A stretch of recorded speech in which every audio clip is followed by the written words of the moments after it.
ಯಾರು ಇಷ್ಟ ಇಲ್ಲ, ಒಬ್ರಿಗೂ. ಆಯ್ತು, ಯಾಕೆ ಇಷ್ಟ ಇಲ್ಲ ಅವುಗಳು? ಕಚ್ಚುತ್ತೆ.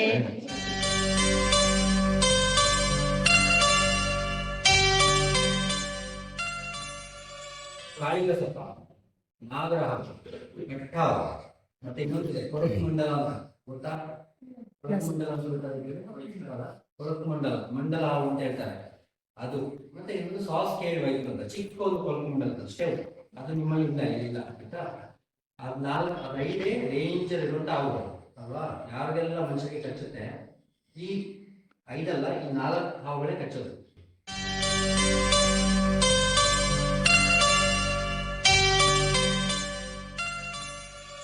ಹಾವು ಕಚ್ಚದೇ ಇರಕ್ಕೆ ಏನ್ ಮಾಡಬೇಕು ಉಪಾಯ? ಬಿಲದೊಳಗೆಲ್ಲ ನೋಡದೆ ಕಟ್ಟಿಗೆ ಎಲ್ಲ ರಾಶಿ ಇರ್ತಿರಲ್ಲ ಮಳೆಗಾಲಕ್ಕೆ, ಅದನ್ನೆಲ್ಲ ತೆಗೆಯುವಾಗ ಹುಷಾರಾಗಿ ಮಾಡಿ ತೆಗಿಬೇಕು ಅಲ್ವಾ? ಚಪ್ಪಲಿ ಹಾಕಿದ್ರೆ ಹಾವು ಕಡೆಯಿಂದ ತಪ್ಸಕ್ಕಾಗಲ್ಲ, ಚಪ್ಪಲಿ ಇದ್ರು ಕಚ್ಚುತ್ತೆ.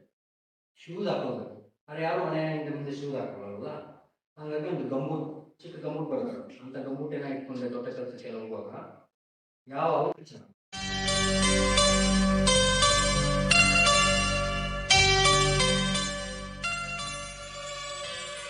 ಮೊದಲನೇ ಸ್ಟೇಜ್ ಅದಕ್ಕೆ ಮೊಟ್ಟೆ ಇರ್ತದೆ, ಎರಡನೇದಾಗಿ ಕ್ಯಾಟರ್ಪಿಲ್ಲರ್ ಇಲ್ಲದ್ರೆ ಲಾರ್ವಾ ಅಂತ ಹೇಳ್ಬೋದು, ಮೂರನೇ ಹಂತ ಕೋಶ ಅಂತ, ಕೋಶದಿಂದ ಚಿಟ್ಟೆ ಹೊರಗೆ ಬರುತ್ತದೆ.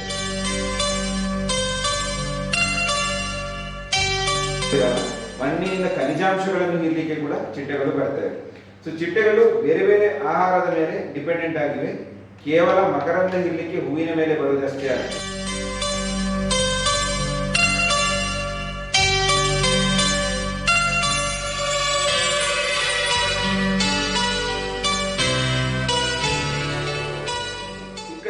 ನೋಡಿದ್ರೆ ತುಂಬಾ ಚಿಕ್ಕದಿರೋದು, ಇಷ್ಟೇ ಚಿಕ್ಕ, ಗ್ರೌಂಡ್ ಅಲ್ಲಿ ಇರುತ್ತೆ ಚಿಕ್ಕ ಚಿಟ್ಟೆ ಅಲ್ವಾ? ಅದು ಮರಿ ಚಿಟ್ಟೆಯ, ಅದು ದೊಡ್ಡದಾಗಬಹುದು ಮತ್ತೆ? ವೆರಿ ಗುಡ್, ಸೈಜೇ ಅಷ್ಟು. ಕಾಡ್ಗಿಚ್ಚಾಗುವುದು ನೋಡ್ಬೋದು. ಕಾಡ್ಗಿಚ್ಚಿಂದ ಕೂಡ ಒಂದು ಎಂಟೈರ್ ಏರಿಯಾದಲ್ಲಿ ಆ ಚಿಟ್ಟೆಗಳ ಪಾಪ್ಯುಲೇಷನ್ ವೈಪ್ ಔಟ್, ನಾಶ ಹಾಕೊಂಡು ಹೋಗ್ಬೋದು. ದಿನ ಬದುಕಬಹುದು ಅಂತ ಚಿಟ್ಟೆ? 1 ತಿಂಗಳು, 3 ತಿಂಗಳು, ಮತ್ತೆ 5-6 ತಿಂಗಳು ಕೂಡ ಬದುಕಬಹುದು. ಕೆಲವೊಂದು ಚಿಟ್ಟೆಗಳು 1 ರಿಂದ 2 ವಾರ ಬದುಕಬಹುದು, ಕೆಲವೊಂದು 5-6 ತಿಂಗಳು ಕೂಡ ಬದುಕಬಹುದು.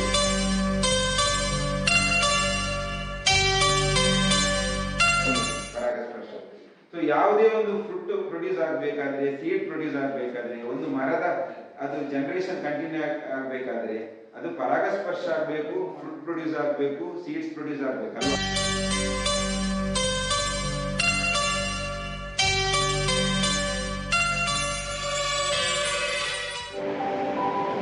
ಆರ್ಕಿಡ್ಸ್ ಸುಮಾರು 76 ಮಿಲಿಯನ್ ವರ್ಷಗಳ ಹಿಂದೆ ಭೂಮಿಯಲ್ಲಿ ಬೆಳೆಯುತ್ತಿದ್ದವು ಎಂದು ಅಧ್ಯಯನಗಳಿಂದ ತಿಳಿದು ಬಂದಿದೆ.